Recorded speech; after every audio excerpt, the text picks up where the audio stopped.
What is La Nina and how does it impact our weather and climate? My name is Jeff Boying, one of the forecasters here at the National Weather Service in La Crosse, Wisconsin. This image in the middle represents sea surface temperature anomalies across the Pacific Ocean. Blue areas indicate areas where there are colder than normal sea surface temperatures. Meanwhile, the reds and oranges indicate areas where the sea surface temperatures are warmer than normal. Now, you probably thought I'd start off with the Chris Farley Saturday Night Live skit, but let's start off with the real story of when El Nino first started showing up in the literature and when we started noticing this phenomenon in the Pacific. Well, it was first recognized back in the 1600s with fishermen off the coast of South America. These fishermen tended to make their money off of selling anchovies and other cold water species. Well, every 3 to 7 years, all of a sudden they would notice that they'd have warmer than normal waters and more warm water fish would start to show up, and the anchovies would not be able to find anywhere, or other cold water species. Since this phenomenon typically occurred right around Christmas time or in the months of December, it became known as El Nino, which in Spanish means the little boy or Christ child in Spanish. Now let's actually look and see what La Nina is in El Nino. Let's go into a little bit more details. On the top image you can see blue, which indicates colder than normal water temperatures. In order to be La Nina, you have to be at least a half centigrade or colder than normal. And we're actually looking in the tropical Pacific, basically from 170 degrees west longitude to 120 degrees west longitude, and then 5 degrees on either side of the equator. Now, this colder than normal water temperatures results in stronger trade winds across the eastern and central parts of the Pacific Ocean, and warmer than normal temperatures over the western Pacific. This tends to increase the thunderstorm activity out there. Meanwhile, the colder than normal water temperatures decreases the thunderstorm activity in the tropics in the central and eastern parts of the Pacific Ocean. Now, El Nino is the opposite, where we're looking at sea surface temperatures anomalies of at least a half centigrade or warmer in the same areas that we referred to in La Nina earlier, and that's the red areas that you're showing in the bottom image there, is where these anomalous warm waters are located. Now, these tend to result in, we see weaker trade winds, which allows the warmer water to spread westward across the equatorial Pacific. You tend to see colder than normal water temperatures over the western Pacific, which reduces the thunderstorm activity in that area for the tropics. Meanwhile, the warmer waters in the central and eastern parts of the Pacific increases the thunderstorm activity in this area. Now, by historical standards, to be classified as a full-fledged El Nino or La Nina episode, these thresholds must be exceeded for a period of at least 5 consecutive overlapping 3-month seasons. Now, this does not mean basically summer, autumn, winter, spring, and then back to summer. What we're talking about here is August, September, October, September, October, November, October, November, December, November, December, January, and December, January, February. So that's what we're looking for of overlapping seasons here.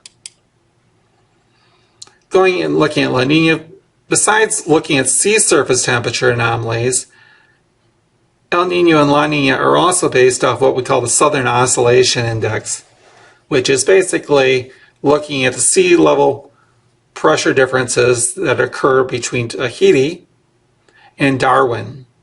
Now, Darwin's the northern parts of Australia, Tahiti's in the central parts of the Pacific Ocean in the equatorial region. Now, we're looking to see what the differences in pressures are there. Now, when you have a El Nino, you'll typically see below normal air pressure at Tahiti and above normal air pressure in Darwin. So that's what we typically see during El Nino, and we see a negative Southern Oscillation Index. Meanwhile, during La Nina, we typically see higher pressures located over Tahiti and low pressure over Darwin. This results in a positive anomaly or positive value of Southern Oscillation Index. So that's another way of monitoring El Nino and La Nina. Now this is look at the Southern Oscillation Index as far as what they are, what we've been seeing through the years. The stronger ones, basically, we're looking at least about one positive or one negative as far as an episode's concerned here, as far as a La Nina or an El Nino. When the numbers are basically positive, which are the blue areas right now, we see La Nina, and when the values are negative, we see El Nino. Now, looking back at the episodes since 1949-50, we've noticed that there's been 22 La Nina episodes and 24 El Nino episodes. Now, the last La Nina occurred back in 2017-18. Meanwhile, we had a weak El Nino episode last winter, 2019 and 20. Now, as stated, we started talking about the El Nino region as far as where we're looking for those sea surface temperature anomalies earlier. Right now, you can sort of see that there's several ways as far as measuring sea surface temperature anomalies. Historically, we started off with the Niño 1.1 and 2 regions, which are off the South American coast. We found that those regions tended to have a lot of variance and statistically weren't really significant there as far as telling when we were in either an El Nino or La Nina. So a lot of false alarms either way there. We went a little bit further west. We found that the shipping route for the Niño 3 region, we noticed, which extends out close to the about 90 degrees west and then continuing out to about 150 degrees west there, south of the Hawaiian Islands there. We noticed that the ships over there tended to have a little bit better tendency as far as being able to tell what sort of event you're in, whether you're El Nino or La Nina. But as the researchers continued to look in, there were still some false alarms there that tended to occur as far as trying to figure out what is occurring. Then they started looking a little further west in the Niño 4 region, where some of the ships went further out into the Pacific, heading towards Australia out there, and they tended to find still some false alarms taking place there in that region. And also there tend to be less variances than what we saw in the 1 and 2 regions of the El Nino and the Niño 3 region. So there's less variances there, so still a lot of false alarms. Then the researchers found that the best spot as far as looking at things was sort of a combination of the Niño 3 and the Niño 4 regions. This became the Niño 3.4 region. And as I stated earlier, it basically is from 120 degrees west longitude to about 170 degrees west longitude and about 5 degrees on either side of the equator. So this is the area that we want to concentrate on as far as what anomalies we're seeing in sea surface temperatures. Are they warmer than normal or colder than normal? Now let's start looking at a little bit going into pressures, what's going on here as far as what we noticed. Remember, we started talking about Darwin and Tahiti, and now let's take a look at what's going on across the Pacific. Now during neutral conditions, that means basically sea surface temperatures are near normal across the area. We tend to see sinking air over the eastern parts of the Pacific, resulting because there's cooler than normal sea surface temperatures in this region. Meanwhile, in the western parts of the Pacific, we see warmer than normal sea surface temperatures. And that results in rising air, which produces thunderstorm activity. Now, this is called the Pacific Walker Circulation there. Now let's take a look at El Nino's situation. Remember, we started talking about the warmest water being the central and eastern parts of the tropical Pacific. This warm water results in rising air and enhanced thunderstorm activity across the equatorial Pacific in the central and eastern parts of the Pacific. Meanwhile, we tend to see cooler than normal water over the western parts of the Pacific. This results in sinking air or suppressed thunderstorm activity. So we tend to see a shift in the Pacific Walker circulation a little bit further to the east across more of North America and that area. So we tend to see those Pacific Walker circulations tending to move a little bit further east. Now let's take a look at the Walker circulation that we'd see for La Nina. If you look at this, coolest than normal sea surface temperatures in the west, in the central and eastern parts of the Pacific, warmer than normal sea surface temperatures in the western Pacific. Where did we see this before?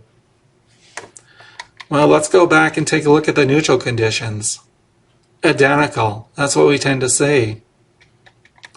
What is going on here is we're tending to see a similar Walker circulation where it covers the entire Pacific Basin.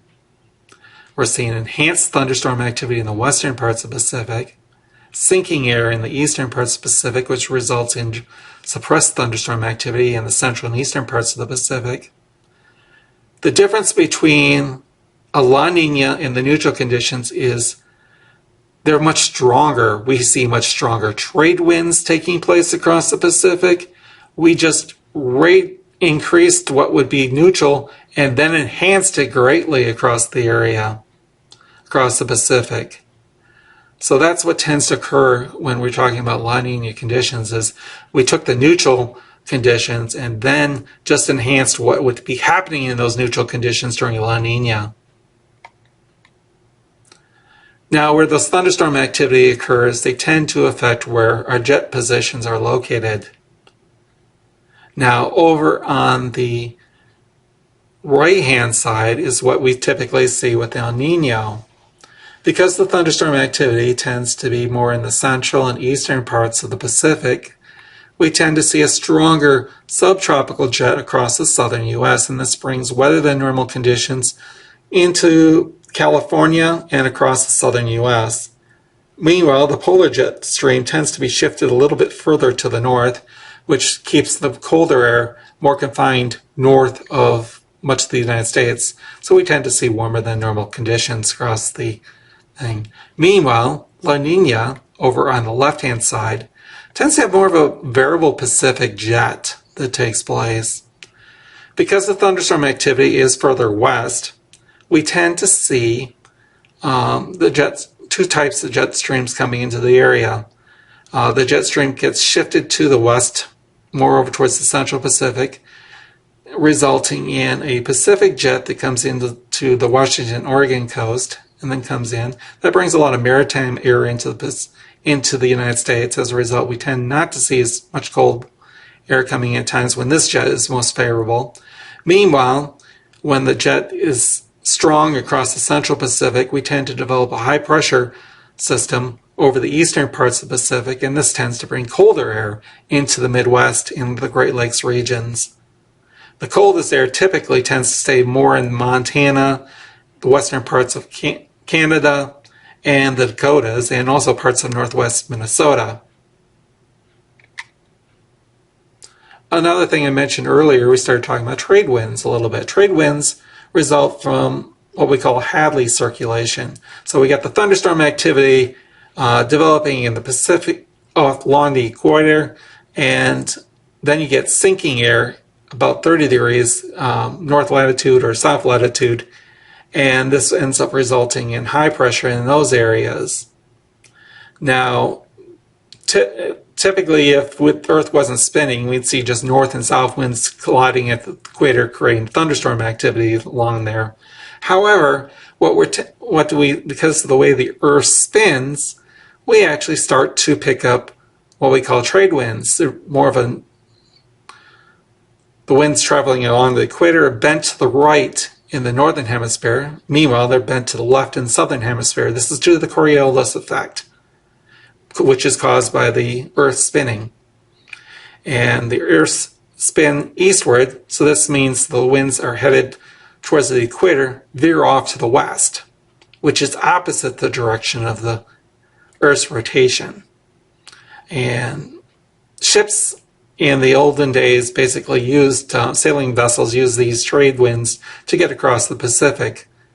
and go from South America and North America out into Indonesia and Asia as far as trade routes, and then they go further north up into the mid-latitudes and then catch the westerly winds back towards North America and South America. So here's some of our oceanic currents that we tend to see. Remember, I was talking about the cold water off the South American coast. Well, that is due basically to the Peru current, which is a cold upwelling current that comes across the area, resulting in colder than normal waters. And these currents are controlled by the prevailing winds. Remember, this sort of looks like the trade winds a little bit. Basically northeast in the northern hemisphere and southeast in the southern hemisphere. And these currents basically extend about a quarter mile in depth. Now, with colder than normal water temperatures along the Peru coast, and now all of a sudden you've got the trade winds blowing, the winds are offshore, this tends to result in upwelling that starts to take place. So this colder than normal water temperatures that are off the Peru coast all of a sudden now start moving westward into the eastern and central portions of the Pacific Ocean. Now, these upwelling waters are full of food, and they tend to attract a lot of cold water fish, and results in a lot of animal diversity across the area. Lots of species catching this food that's in these upwelling currents. These are rather nutrient-rich waters that the fish and phytoplankton are actually eating on. Now, the cold water is not just at the surface here. Let's take a look at what's been going on across our Pacific Ocean in this La Nina. See lots of cold water west of the international date line, which is 180 degrees west. So you tend to see a lot of cold water, and that water extends down to about 150, 200 meters below the surface. You also notice we tend to see the equatorial thermocline. Well, that is due to the warm waters in the western Pacific, which extends down to about 150, 200 meters. Then all of a sudden you see a lot of cold water extending that way. Now let's take a look at La Nina impacts here. As mentioned earlier, up on top is we're going to start looking at La Nina impacts. Let's say from December through February. For the winter months, you tend to see cool and dry conditions over the central and eastern portions of the equatorial Pacific. You end up with a ring basically over the western parts of the Pacific, sort of wrapping around it. And that's the green areas there, and that's where you tend to see wetter than normal conditions. If you notice up in Alaska down into the northern plains, you see a colder than normal area there where the temperatures are colder than normal. You see two areas in North America, one of the Pacific Northwest and another one that extends from the Tennessee river valleys up into the eastern Great Lakes of anomalous wet areas. Then the southern U.S. typically ends up being drier than normal.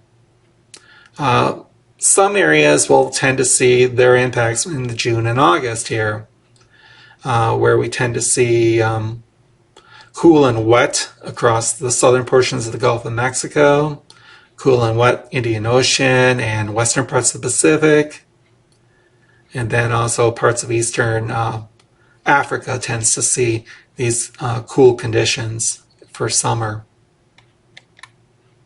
Now, quick look at what we're looking at the U.S. impacts here. Remember the colder than normal temperatures that extend from Alaska, interior portions of Alaska that extends down into the northern plains and the western and northern parts of Minnesota. The wetter portions where it's wetter than normal typically from the Pacific Northwest and from the Tennessee-Ohio River valleys up into the eastern Great Lakes, drier than normal conditions across the south. Another impact that we tend to see in La Nina is it impacts severe weather. Now we're sort of looking at tornadoes and hailstorms here. Over on the left-hand side, we're looking at the El Nino influences. Since the winds typically are zonal, or basically west-east across the United States, This tends not to allow a lot of Gulf moisture from moving northward up into our area. And as a result, we tend to see a suppression in springtime hailstorms and tornadoes. Meanwhile, La Nina typically sees a lot of north and south influence and south to north, where you're seeing a lot of influences as far as Gulf moisture moving northward, and then you get cold Canadian air moving southward, which results in a clash of air masses. As a result, we're seeing the dark purple areas here where it's more frequent for tornadoes, especially across the southern plains, Oklahoma, Arkansas, Texas. And then looking at hailstorms, the same general area is located there. Up in our area, you tend to see maybe a little tendency for more frequent occurrences as far as severe weather in the spring. Not quite as much for tornadoes, that tends to be a little further east of us, but maybe a little bit of enhancement for hailstorms in the area. As far as La Nina and hurricanes go, we tend to see, especially during hurricane season, if a La Nina develops soon enough, we tend to see more hurricanes taking place due to weaker vertical wind shear and trade winds and less problems with instability across the thing, so we end up with more hurricanes over the Atlantic basin. Meanwhile, over the eastern Pacific and central Pacific, there are fewer hurricanes due to the stronger trade winds, which results in stronger vertical wind shear. This tends to shear the storms apart, so we tend to see less hurricanes taking place. Now, how did the current La Nina develop? Let's take a look at what happened here. Started off in April and July with sea surface temperature anomalies. And we're starting to notice these wavy patterns in the black box. That's the 3.4 region that's highlighted in the black box. And these wavy patterns are cooler than average region is caused by the tropical instability waves moving across this area. Meaning there's more, a little bit of waters going up and down, got warm waters trying to go up, and it results in a lot of instability in the ocean. It is especially more common during the second half of the year. Now let's take a look at the CPC's El Nino and La Nina alert systems go. So a watch is issued when the conditions are favorable for either a development of an El Nino or La Nina within the next 6 months. An advisory is issued when El Nino or La Nina conditions are observed or expected to continue. And then there's a final advisory which is issued after the El Nino or La Nina conditions have ended. There's also a non-active region, which means basically neither El Nino or La Nina is observed or expected to develop during the next 6 months. These are issued on the second Thursday of the month. So let's take a look at checking the boxes here real quick. First of all, we're looking to see surface temperature anomalies. Then we look to see how long they were going to persist. What's the model showing as the anomaly expected to continue for several seasons. Remember, we have 5 consecutive 3-month seasons to be called an episode of either El Nino or La Nina. Then we look to see whether the ocean and atmosphere are coupling. That means basically, are the thunderstorm developments developing over the very warm areas, and are the thunderstorm activity enhanced? And are there, in the cool areas, whether there's a lack of thunderstorms taking place or a suppression taking place? Then we're looking out there to see whether the Walker circulation, whether it's been shifted to the west or to the east. Remember, that's as far as where the enhanced thunderstorm activity is, where you got rising motions and descending air, which as far as drying goes. And then we're also looking for whether the Walker circulation is actually intensified there, where we have sinking air over the eastern parts of the Pacific and rising over the air over the western Pacific. So looking at the sea surface temperature anomalies starting from December of last year into July of this year, we see the sea surface temperatures through May in the orange areas tended to be warmer than normal. Half degree is, remember the threshold, so half degree warmer than normal is an El Nino. So it was pretty much close across the area. If you average them out for the 5-month season, consecutive seasons, it did just barely make it. As far as an El Nino goes, an exceptionally weak El Nino. Then if you start getting towards the mid portions of May, all of a sudden we started seeing some colder than normal water temperatures starting to take place. They dropped down briefly to about a ½ degree centigrade below normal during that time period for May and June. And then they started warming up a little bit. Now below at the bottom image, we start looking at the North American Multi-Model Ensemble, which is NNME for short, and we're looking at sea surface temperature anomalies there. Now the dark blue line indicates the threshold where La Nina is, and that's a ½ degree centigrade colder than normal. And then the blue line represents the sea surface temperatures. It started off right around the El Nino threshold of a ½ degree centigrade warmer than normal, and then it quickly started cooling and then dropped down. So when we start looking at the forecast goes out in time period here, we notice that all of a sudden we're seeing several months starting from the summer heading into the winter where it looks like we're going to be colder than the ½ degree centigrade thing. So the threshold things as far as the models are indicating that this colder than water temperatures will probably continue into the fall and then continue into the upcoming winter. Now, are we going to be, is that going to actually occur? That's what the forecasters were wondering at that time, whether it's going to occur or not.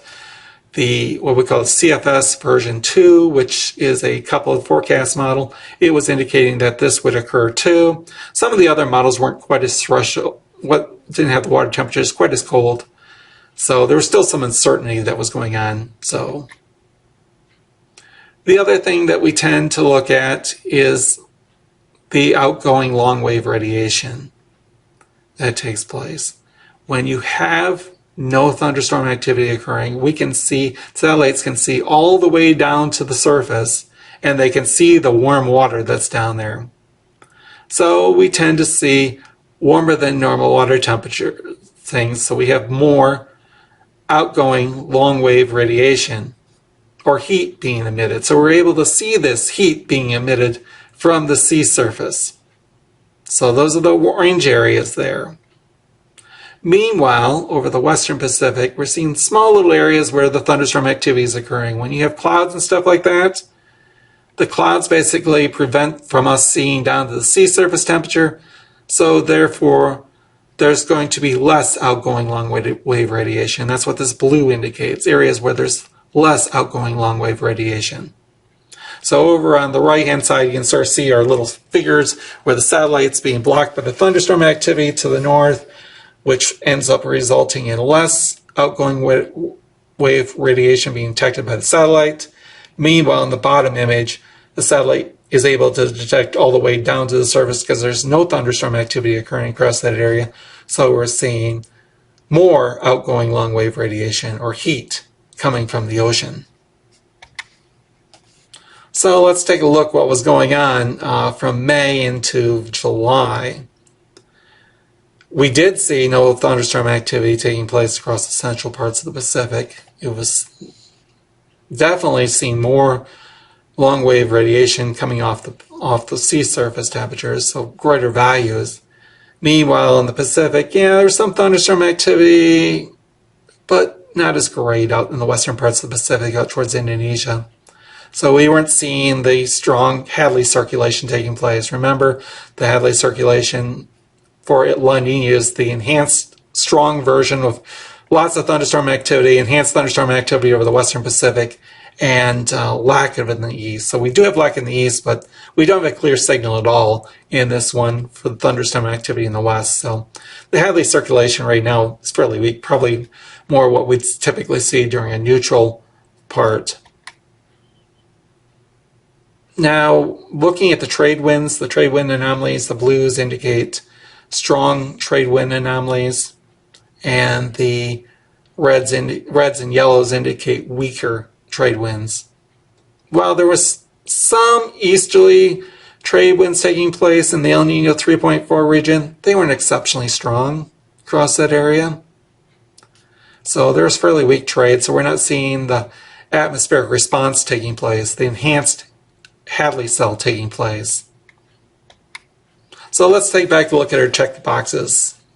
Is we expect to continue colder than normal sea surface temperatures? Yeah, maybe that's a possibility. Some of the models were indicating that was the case, but not all of them, so that's can't quite check that box there. So are they going to continue? Maybe. Well, let's check that box a little bit and see what goes on over time. And what does the atmosphere look like? Not seeing much of an indication of strengthening Walker circulation, so can't check that box. So the sea surface temperature anomalies were threshold. Models were indicating that would possibly be there, and the atmosphere is not coupling. So 2 of the 3 boxes we can't check as far as yes goes. So confidence was 50 to 55% that we may see a La Nina develop, and this was issued back on July 9th. Now let's go out a little bit further. What happens since summer into the fall? We're tending to sea surface temperatures are in the top box, so you can see the blues extending further west with that area with time, so some colder sea surface temperatures expanding down there. And the bottom box indicates the anomalies. So these anomalies basically are running between about a half to almost 1.5 degrees colder than normal. So we definitely started to develop the La Nina across this area. So as far as our first question goes, yeah, we have seen the La Nina conditions there. The sea surface temperatures do favor it, so we're going to be able to check that first box fairly easy. Taking a look at what was going on across the sea surface temperature anomalies across the area. After the La Nina watch was issued in early July, quite a bit of cold water all of a sudden strode up across our Niño 3.4 region. And you can sort of see that in the 2 dark black lines there. You can sort of see that blue all of a sudden down there at the bottom box in the center. And also even some blue in the eastern parts of the Pacific. So we went from last winter where it was sea surface temperatures of warmer than normal, and now heading into this winter we're looking at colder than normal water temperatures in the same region. So we went from a weak El Nino to now a developing La Nina, which is occurring. Now take a look and see what the forecast is.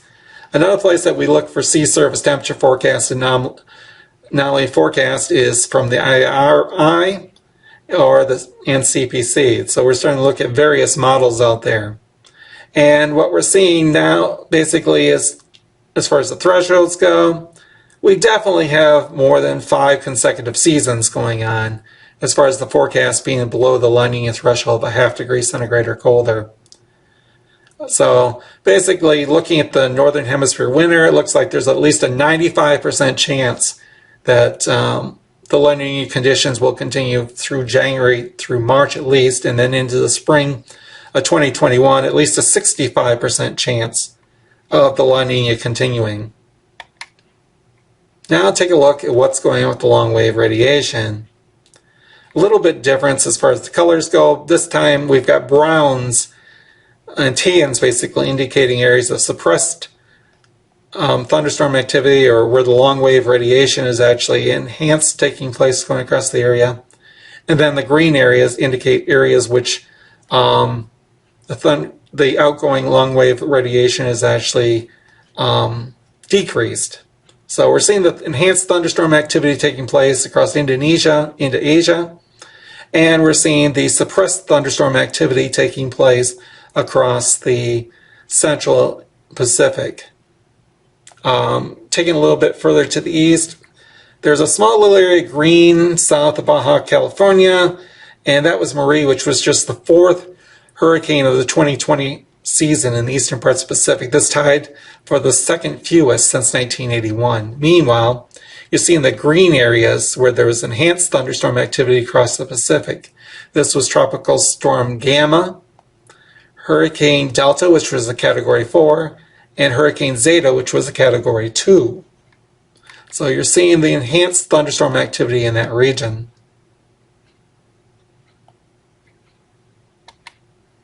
So let's take a look at what was going on with our outgoing long wave radiation. Again, going back to what we were earlier with the oranges and reds basically indicating some more outgoing long wave radiation, which means less thunderstorm activity.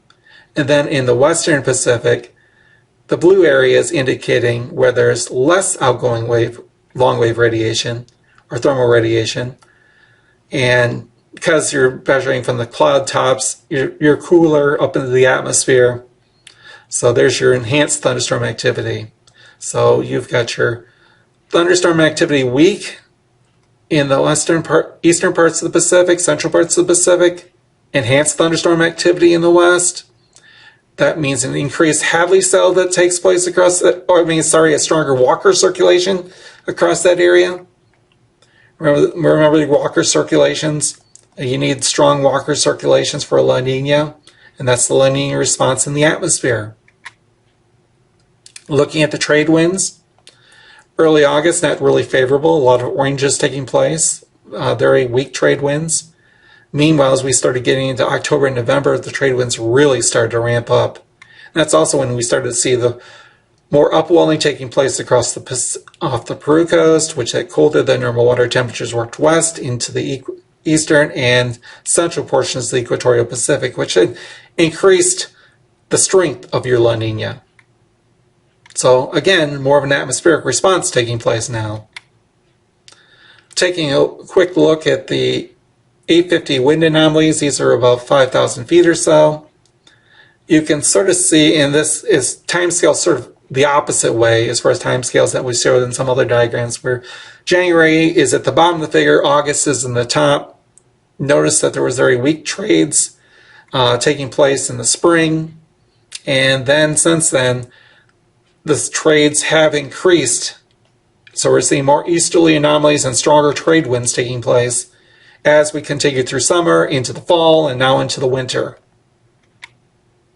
So as we go back to checking our boxes, yes, we do have monthly sea surface temperatures that are 0.5 degrees centigrade or colder. The models indicate that they will continue for the next several seasons, so that's another yes. And our atmosphere, we're seeing a strong Walker circulation taking place with weaker thunderstorm activity, or actually suppressed thunderstorm activity in the eastern parts of the Pacific and central parts of the Pacific. And we are seeing stronger enhanced thunderstorm activity across the western parts of the Pacific. So all the boxes are checked. So it was now upgraded to a La Nina advisory on September 10th. So let's take a look at what La Nina effects are through the year, and we're going to take a look at the Midwest here. Typically in the La Nina, we tend to see, well, we've been sending as far since 1980. The top box is July, the bottom box on the left is August, center boxes are September and October, and November and December are on the far right. So let's go through these a little bit. For La Nina in July, we tend to see warmer than normal conditions across that area, but they're not statistically significant, so there may or may not be a tie to what we're showing. So if you averaged all the ones across the region, temperatures tend to be warmer than normal, but is it related to La Nina? We're not quite as sure.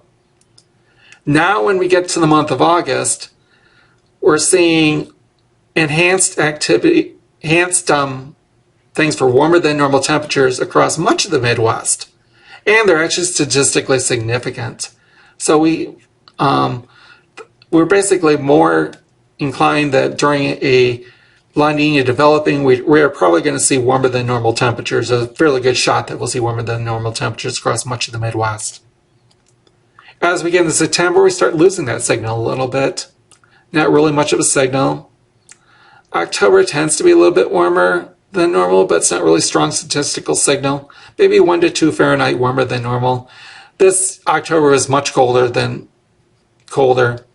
That's one thing important to remember, is not all La Ninas basically are always the same. And this is one that was totally different. We tended to be actually colder than normal, and much colder than normal actually, across the region. November, not much of a signal. December, not much of a signal. Now let's look at January through June. January and February are the maps on the far left. March and April are in the center, and May and June are in the far right. Looking at what's going on, the indication in January may be a little bit warmer than normal across the Great Lakes. Near normal across the rest of the region, maybe colder than normal starting to take place over the Dakotas. February, a better signal of cold, but it's not statistically significant, so it may not necessarily be tied to La Nina, but if you averaged all the La Ninas together, they tend to be at least colder than normal across that area. But then again, that's not statistically significant, and we'll talk about that in a little bit later, why that's the case. In March, the same thing. A tendency towards colder than normal, but it's not statistically significant. And April, no signal whatsoever. May, maybe a tendency towards warm, but it's not statistically significant. And then June, really no signal at all in our temperatures. Take a look at our precipitation. Again, July, August on the far left. September and October are basically in the middle. And November and December are on the far right. As far as July goes, sort of mixed bag as far as precipitation goes. And you sort of expect that when you start dealing with thunderstorm activity in summer. It sort of pops up all over the place, and really, as far as trying to get a statistical signal out of it, there's not much, and that's what the data shows, not much. Sort of a mixed signal, maybe wetter for us up the Midwest. August, there is a drier signal across Kansas and parts of Missouri. We tend to be a little bit wetter than normal, but that's not always the case there. As far as September goes, a little drier signal starts showing up across the southern Illinois up into Ohio. There's at least some sort of tendency where there is at least a statistical signal for dry in that area. October, November, and December, really no signals there. I mean, yeah, you might get a little bit in the averages, but they aren't statistically significant. As far as looking from January through June, again, January, February are in the far left, March and April in the middle, and May and June are on the far right. Really no statistical signal for January. You do start to see a wetter signal. Remember, we started talking about La Nina showing wetter than normal signals, basically from Missouri up into the Ohio River Valley. That does start to show up in the February, and it actually continues into the month of March. There is a slight drier signal across Iowa, Nebraska, and parts of South Dakota, and that is statistically significant for March. April, maybe a little tendency for wet, but then again, that's just averaging things out, but it's not statistically significant. May may be drier than normal. A few spots are statistically significant, but not most places. And then June is just all over the place. Again, thunderstorm activity can create a lot of differences there as far as that goes. So no statistical signal as far as relation goes to La Nina. Now let's take a La Nina meteorological winter. Let's take a look at that. Now, as I said, there's been 22 La Ninas since the 1949-50.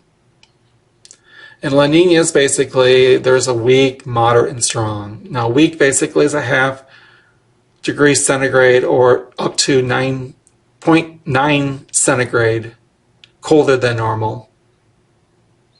Moderate's about 1 to 1.4 centigrade colder than normal. And then strong is 1.5 centigrade or colder. And we're looking at the 3.4 regions. Now, the top top 7 there in the red box indicate strong ones, and you sort of see maybe a tendency towards warm, but you're talking 7, and then also there's still that cold tendency you tend to see back to the west from the plains back into Montana that signal's still there. Looking at the weaker La Niñas, maybe a tendency more towards cold, but there's still some warm ones there. Look at 2011-12. Very warm across the eastern half the country, and well above normal actually in the areas that you typically would expect to see colder than normal temperatures for La Nina. Meanwhile, we're talking as far as the moderates go, they're all colder than normal. Whether that's statistically significant, hard to tell because you're only dealing with 4. That's a small number to be even trying to do some statistics on. So that makes it real difficult to make, is it really occurring or is it not occurring? Now let's take a look at the winter precipitation goes. The stronger La Niñas, definitely the green areas where there's anomalous wet areas, you are seeing that. Basically from the lower mid-Mississippi River Valley up into the Great Lakes, Ohio valleys, you're definitely seeing that wetter than normal signal in the green areas in the strong ones. And even in some of your weaker ones, you still tend to see that signal there, but it tends to be bouncing around a little bit, hit and miss around the area. There isn't always located in that area. They sort of bounce around. And when you're in the moderate ones, you also tend to see some flip-flop in the things. You still tend to see most of the time the wetter than normal from the mid-Mississippi River Valley up into the Great Lakes, Ohio River Valley. But as I said, it can fluctuate quite a bit. Now let's look at La Crosse here real quick. Over on the left-hand side, we're looking at the temperature, the average temperatures during the winter months of December, January, February. And we're seeing a tendency of being below normal there. And it's statistically significant because it's sort of boxed off with a darker blue line around it. The near normal carousel in the middle part, and we're looking over in the far left here at that diagram, is also statistically significant. And then looking at the above, it's seeing less occurrences of above occurring. Now take a look at the precipitation over on the right-hand side, again looking at the dotted area on the left side of that image. You're seeing near normal precipitation tends to be favorable, and it tends to be significantly significant there. So we tend to see a lot of times where precipitation is closer to near normal. The next higher category is below normal in the brown, and the green areas are above normal. So looking at the La Nina since 1949-50, we tend to see near normal to below normal tends to be majority of them, and then there's some wetter ones here and there. Now let's take a look at what goes on with seasonal snow, and this is looking for the entire season, basically from October to April during La Niñas. And top images from 1950 to about 2008-9, and the red asterisk is where we're located, and you tend to see we're in the southern edge where there might be enhanced chances as far as seasonal snow.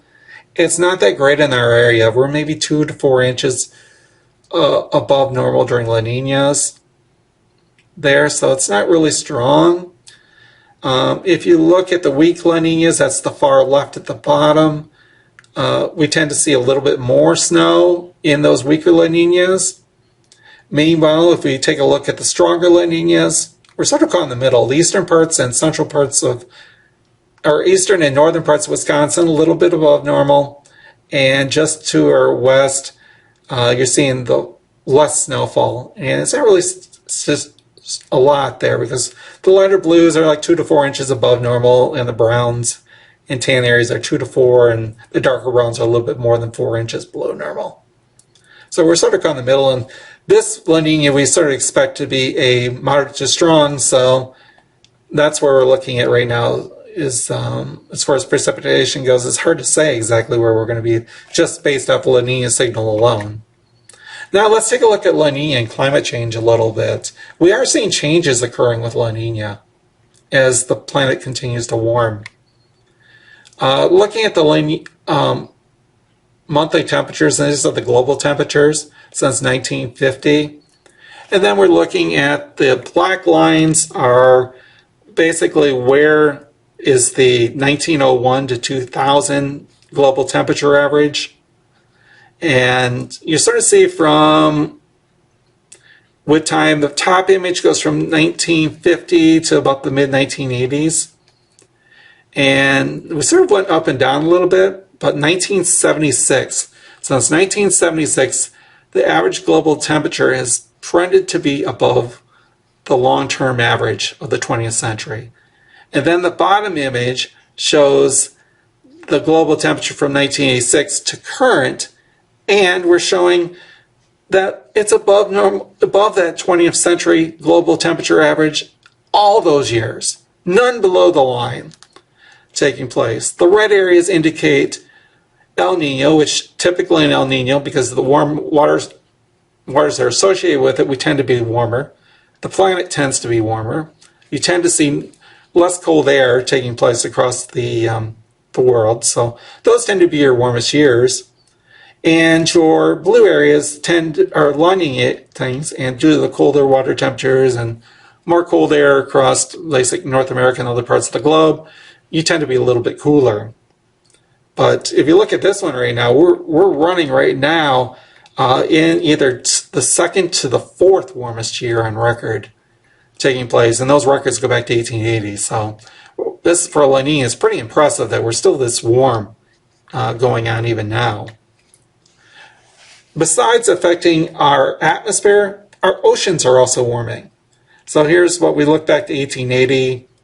Sea surface temperatures tended to be colder than the 1901 to 2000 average. And since about 1940, we would sort of flip back and forth there for a little bit. Since 1980, it has been predominantly warmer than normal and increasing fast across that area. As a result of the warming sea surface temperatures, we've had to really adjust what we like to do with normals. Typically, they're 30 years, based on 30-year periods. However, the oceans are warming so fast, we've actually had to now update them every 5 years. And then we've got something that we use a hinge, basically, so we're not affecting past ones. So as we're changing our normals and stuff like that, that we're not impacting the historical La Nina or El Ninos in the past. So we're trying not to affect them. So we sort of locked them in as far as where they were and what their sea surface temperature anomalies were at that time are sort of locked in. The purple dotted line is the recent normals, and look, it's the highest normals occurring in any of these data sets there. So it's the highest normal, and each of the dotted lines have been warmer than the up next. So let's take a look at what's going on La Nina-wise across the Midwest here, from 1949, 50 to current. And take a look at our La Ninas here. And the pinks were the strong ones, the yellows were the weaks, and the oranges were the moderates. If we look prior to 1949 to 1985, most of them tended to be colder or near normal. We had 6 in the coldest third for winters. We had 4 near normal, and 1 that was warmer than normal, was in the warmest third of winters. Since 1986, we've seen a change for La Crosse. 4 in the warmest third, 2 near normal, and 5 in the coldest third. So we're sort of like we're either very warm or very cold, and very few in the near normal. So that makes it really complicated when you're trying to do seasonal forecast based on La Nina is there. Rochester saw similar things. 1 in the warmest third, 4 near normal, and 6 in the coldest. So 10 out of the 11 were either near normal or coldest third prior to 1985. Since then, we've had 4 in the warmest third, 2 near normal, and 5 in the coldest third. Again, on the extremes, either the warmest third or coldest third. 9 of the 11 were either one of those two categories. 2 near normal. Looking at the composites here, 1986 on the left and after 1986 on the right. We saw the anomalous cold, and this is basically taking all the La Ninas and averaging all their winters together for the 11 events prior to 1986, and then the 11 events after 1986. And you notice across the Midwest and Northern Plains back into Montana, there was much more cold anomalies that were taking place across the area. If you look at what's taking place since then, it's sort of a mix. We're tending still maybe a little bit colder than normal, but the signal for cold is less. So we're seeing less occur there. Meanwhile, across the south, it's fairly typical that we tend, prior to 1986, that warmer than normal conditions would be across the southeast. Since then, we've seen it from California over to the East Coast with a tendency towards warmer than normal. So we're starting to see that signal of change in the climate going on with La Nina and its impacts across the United States. Now let's take a look at what was going on. Remember La Nina composites go. Over on the left, we're looking at La Nina, the 11 La Ninas that occurred from 1950 to 1990. We're looking on the right, the 1986 to 2019, the 11 La Ninas that have occurred since 1986. What has changed? And this is looking at average temperatures. Prior to 1986, we tended to see most of them in the below normal or near normal categories, with a few in the warm ones. A few. None of them were really a strong statistical signal, but a tendency that you'd see colder or near normal temperatures. Since then, the last 11 over on the right image, we see a change. Again, remember talking about it either occurring on the warm side, the warmest third, or the coldest third. The warmest third, the red area, has increased from 18.2% down to 36.4%. The cold has not really changed much, still right around 45.5%. And the near normal has dropped, so we're seeing either well above normal winters as far as temperatures go, or colder than normal temperatures. Again, as far as trying to make a seasonal forecast based on ENSO, it's hard to do with that one. You're better off because we forecast on one of three categories: above normal, below normal, or near normal. If you're going to have a very high statistical chance that you're going to be wrong if you go towards above normal, or if you go below normal, there's a chance you're going to be two categories off easily. So that's the reason why this winter's forecast was equal chances a little bit. There's not really a strong statistical signal, at least for the months December, January, February across our region. Now, take a look at the maximum temperatures go. Again, the 11 La Ninas prior to 1986 over on the left. On the right, the 11 La Ninas that have occurred since 1986.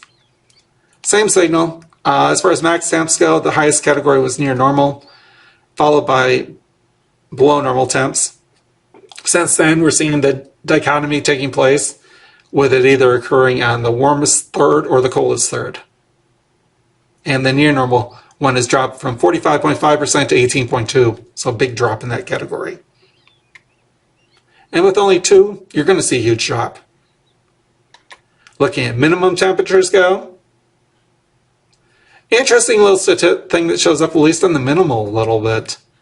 Not much of a signal during the first over on the left. You're looking at the 1950 and 1990, the minimum temperature averages there. Not much of a signal. Pretty much all three categories are pretty close to each other, at least in the low temperatures. Meanwhile, since 1986 over on the right, again, we're still seeing a strong dichotomy taking place, either well below normal temps or well warmer than normal temps. And the near normals has dropped down to like 9%. So again, it's very hard to make forecasts when you're sitting either where you got a bunch of above normals and you have a bunch of below normals, and which way to go as far as your seasonal temperature forecast goes in La Nina. It gets really complicated.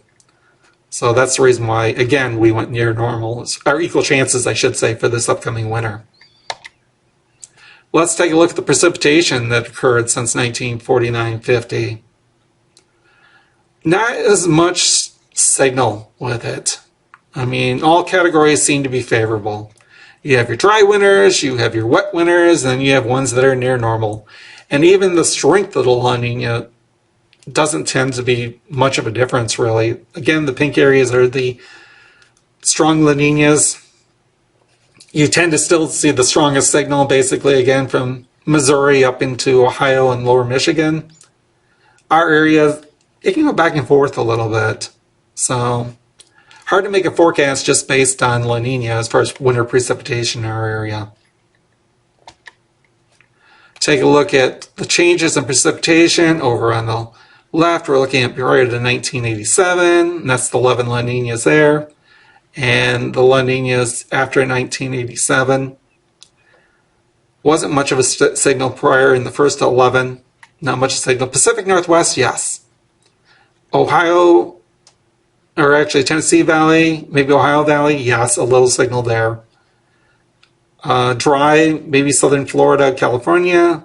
Since then, the 11 La Ninas, since 1987, a much drier signal takes place from California to the East Coast, across the southern U.S. We're seeing a wetter than normal signal increase from Tennessee and Ohio River valleys up into the Great Lakes, a wet signal there. So we are seeing that. Looking at precipitation composites across the area. Over on the left-hand side, we're looking at the brown is below, gray is near normal, and green is above normal. Not really a strong indicator there. Since in the first 11 La Ninas since 1986, prior to them.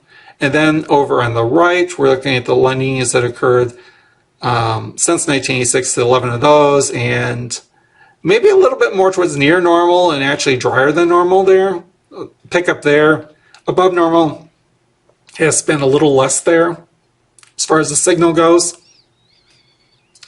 But also another signal we've been looking at is, as far as winters go, as we've been warming and stuff like that, we have been seeing over the last 15 years an enhancement of precipitation, so that there's a conflicting signal going on here. The climate signal would say wetter than normal. The El Nino would say that we should be near normal or below normal. So, but they're not statistically significant in that one. Meanwhile, they're statistically significant in the climate signal. So there was a tendency to shift more towards the climate signal in this upcoming winter, going wetter than normal. And we'll see how this all plays out. Looking at snowfall, there really is not a strong signal across the area being snowier than normal or everything else. They're quite variable across the region. It doesn't seem to matter as far as strength goes. Doesn't make a difference really. So, I mean, there's a lot of different signals. 2007-08, I remember that winter being very active as far as snowstorm after snowstorm after snowstorm coming up in the area.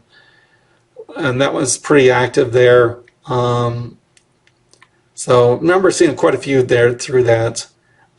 If you do look at since 2001 or 2000, the last 7 La Ninas there, you do tend to see a little bit wetter there, maybe a little bit, but that could be the climate signal taking place. I mean, 2000 and 2001, basically wetter, 2007-08, much wetter, 2008-9, 2010-11, and 2017-18, fairly wet across the region. So we'll see which wins out.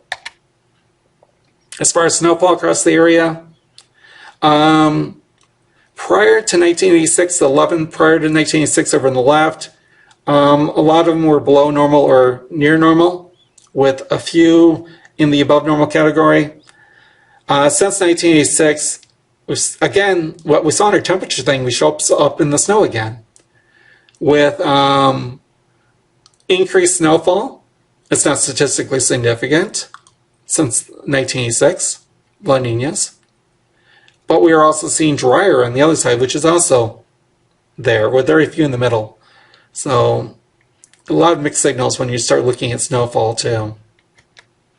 So thanks for listening. And if you have any questions, you can just email me. My name is Jeff, Jeff, .boyne at NOAA.gov, and I'd be pleased to answer any of your questions. And if I don't know the answers, I'll send you someone that actually does know the answers. Thank you for listening.